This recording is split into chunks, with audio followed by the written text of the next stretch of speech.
కాదయ్యా ఈ తాడాట. మీరు అలా వదిలేసి పిన్ని గారు, మీరు నా వైపు పొమ్ము కాశారు. ఆఖరి వరకు ఎలాగో ఓపెన్ చేసుకుని నిలబడాలి. అమ్మో, నా వల్ల కాదయ్యా. నేను ఈ కొమ్ము వదిలేస్తాను. అప్పుడు రెండు పార్టీలు సమానం అవుతాయి. మాది కూర్చొని చూసే వయస్సు, మీరు కానివ్వండి. ఏం బ్రదర్, పెద్ద లాంటి స్ట్రాంగ్ హ్యాండ్ మీకు లేకుండా పోయింది.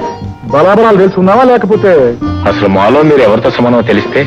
కౌరవ పాండవ యుద్ధం చివరిలో పాండవుల్లో ఎవరితో తలబడతావో తెలుసుకోమని దుర్యోధనుడికే ఛాన్స్ ఇచ్చారు. నాకు అలా ఇస్తున్నారు.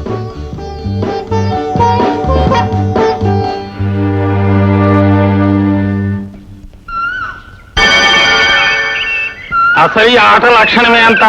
ఆడేవాళ్ళకి దూకుడు, చూసేవాళ్ళకి గుండెదాడ. చూసేవాళ్ళకి గుండెదాడు ఎందుకేంటి? ఎందుకంటే పిచ్చి మొహం, ఎవరి మీద అభిమానం ఉంటే వాళ్ళు గెలవాలని ఉంటుంది గనక.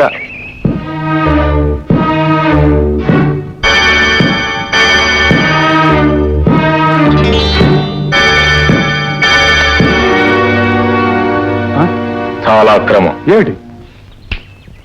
ఓహో, ఇదా? ఈ టగ్ ఆఫ్ వార్ అంటేనే చిన్న యుద్ధం లాంటిది. యుక్తులు కుయుక్తులు ఉంటాయి. నేనేదైనా ట్రిక్ చేస్తే ఆమె తెలుసుకోవాలి కానీ మీరు కాదు. అయినా మనలో మనకి యుక్తి కుయుక్తి అంటే అబ్బేబే అలాగని బాబు. చెల్లెమ్మ కూడా ఇదివరకు యుక్తులు కుయుక్తులు ఉపయోగించిన మనిషే.